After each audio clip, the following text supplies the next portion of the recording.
নমস্কার, anxiety relief বাংলায় সবাইকে স্বাগত। দেখুন, আজ আমি আপনাদের সামনে বলবো আপনারা অ্যাংজাইটি থেকে বের হওয়ার জন্য কি কি করতে পারেন। দেখুন, আমার এই অ্যাংজাইটির সমস্যা নিয়ে আমি অনেক কষ্ট পেয়েছি, কিন্তু আজ বাস্তবে দাঁড়িয়ে দেখছি বা বুঝতে পারছি এই সময় নষ্ট করাগুলো ছিল আমার জীবনে বৃথা। কারণ ওগুলো করে কোনো লাভ হয়নি, বরঞ্চ আমি বর্তমানটাকে অনেক দিন নষ্ট করেছি। যেহেতু বুঝেই গেলাম আর নষ্ট করা যাবে না। যারা যারা এখনো অ্যাংজাইটি নিয়ে ঘাটাঘাটি করছেন বা সময় নষ্ট করছেন, দেখবেন আরো 10 বছর পরে আপনি নিজে পস্তাবেন যদি 10 বছর এগুলো করে যান। কারণ দেখুন, যখন থেকে বুঝে গেছেন যে এটা একটা মানসিক সমস্যা অ্যাংজাইটি, তখন থেকে কিন্তু নিজেকে বোঝাতে শুরু করুন যেটা একটা মিথ্যা চিন্তা, বাস্তব চিন্তা নয়। আর যখন আপনি বাস্তব ভাববেন না, দেখবেন বাস্তবে অনেক কাজ পড়ে আছে, সেগুলো পরে আপনি কুল কিনারা পাবেন না। এই অ্যাংজাইটি তো অনেক দূরের কথা। আমি বাস্তব জীবনে দাঁড়িয়ে আজ ভাবছি যে কতগুলো সময় আমি নষ্ট করে ফেললাম। আর এখন বাস্তব জীবনে একটার পর একটা সমস্যার সমাধান করতে করতে অ্যাংজাইটি নিয়ে ভাবো সময়ও খুঁজে পাই না। আর দেখুন, যারা যারা এই প্রবলেমে আছেন না, সবাই এখান থেকে বের হতে পারবেন। হয়তো কারোর একটু সময় বেশি লাগে, কারোর কম লাগে। আমার সময়টা একটু বেশি লেগেছে, বুঝতে সময় লেগেছে, কিন্তু সবাই বেরিয়ে যাবেন ধীরে ধীরে ধীরে ধীরে। আর সময়ের সাথে সাথে সবাই এখান থেকে বেরিয়ে যাবে। দেখবেন, আমরা যখন অ্যাংজাইটিতে থাকি তখন না, আমরা জল খেতেও আমরা ভয় পাই। জল খেতেও ভয় পাই। জলটা কিভাবে যাচ্ছে গলা দিয়ে সেটাও আমরা নিয়ে ভয় পাই। মানে আমরা একটা অভ্যস্ত হয়ে যাই, অভ্যাস করে তুলি। কিন্তু স্বাভাবিকভাবে আমরা আগে তা করিনি।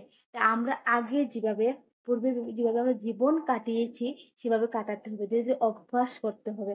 আর দেখুন, সকালে ঘুম থেকে ওঠে না, আমার অ্যাংজাইটি যখন হয়নি তখনও আমার অভ্যাস ছিল ঘুম থেকে উঠে আবার শুয়ে যাওয়ার। কিন্তু খুব কষ্ট করে এই অভ্যাস ত্যাগ করেছি।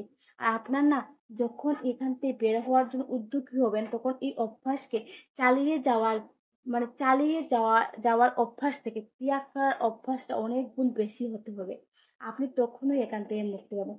যে আপনি এই অভ্যাসকে কন্টিনিউ করবেন না ত্যাগ করবেন। যখন আপনার ত্যাগ করার মানসিকতা বেশি থাকবে, তখনই আপনি অ্যাংজাইটি থেকে মুক্তি পাবেন। এটা একটা অভ্যাস।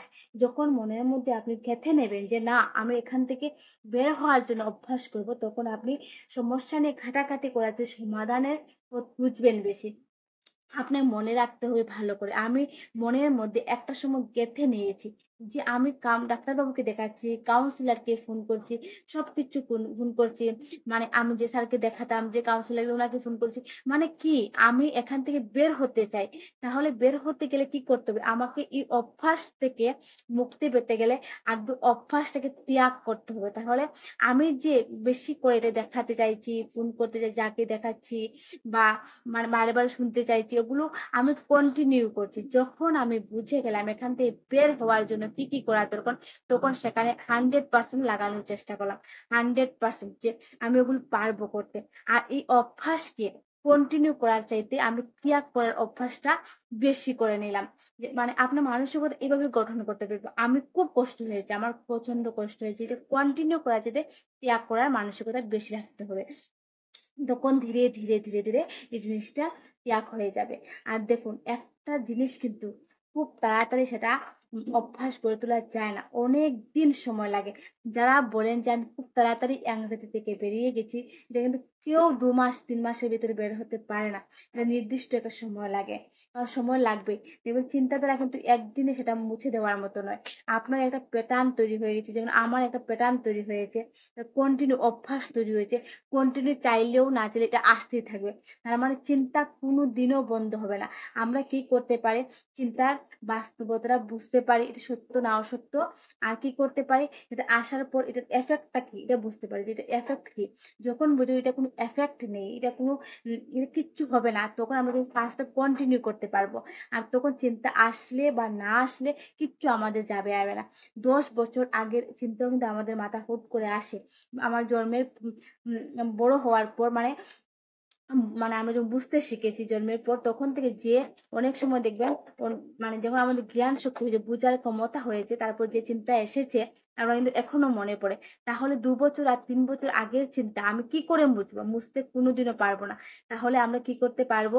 অ্যাংজাইটি চিন্তা ঠিকই আসবে, চিন্তা আসার পর তার ক্ষমতা কতটুকু সেটা বুঝলে আমরা কি করবো, কাজে কন্টিনিউ থাকতে পারবো। আগে তো চিন্তাটাকে বুঝতে পারিনি, আমরা ভাবছি চিন্তাটাকে বাস্তব ভেবেছি, তার জন্য আমাদের কষ্ট হয়েছে, দুঃখ হয়েছে, আমরা ভয় পেয়েছি।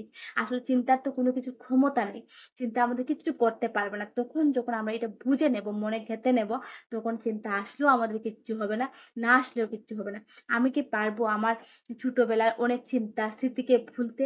কোনোদিনও না। তাহলে 2 বছর আগে, 3 বছর আগের চিন্তাকে আমি কি করে মুছবো? কোনোদিনও পারবো না, এটা কোনোদিন সম্ভব নয়। তাহলে আমরা কি করতে পারবো, চিন্তাকে আসার পর চিন্তাকে সত্য না মিথ্যা সেটা বুঝতে পারবো, আর কি করতে পারবো, কাজকর্ম লেগে রাখতে পারবো। যদি এখানে কোনো এফেক্ট নেই, আমার কিচ্ছু হবে না, তাহলে আমি এগুলো ঘাটাঘাটি কি করবো, আমি কাজ কন্টিনিউ করতে পারবো। কারণ চিন্তা কোনোদিনও মুছতে পারবে না। কারণ যে বলবে যে চিন্তা আমার আসে না, এটা ভুল কথা। কারণ চিন্তা আসবে, চিন্তা আসতেই থাকবে। কারণ চিন্তা আসার পর সত্য বা অসত্য এটা বুঝতে পারা, মানে সত্য অসত্য আমরা জাজ করতে পারি।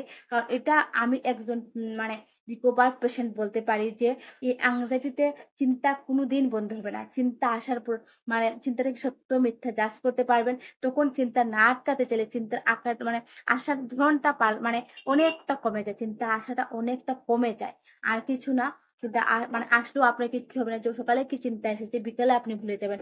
আজকে মানে আগেও যেরকম আমাদের চিন্তা সকালে কি এসেছে বিকালে ভুলে যাই, অতটুকুই হয়। যারা যারা আমার এই চ্যানেলকে সাবস্ক্রাইব করেছেন তাদের অসংখ্য ধন্যবাদ। যারা করেননি, অনুরোধ রইল করবেন। নমস্কার।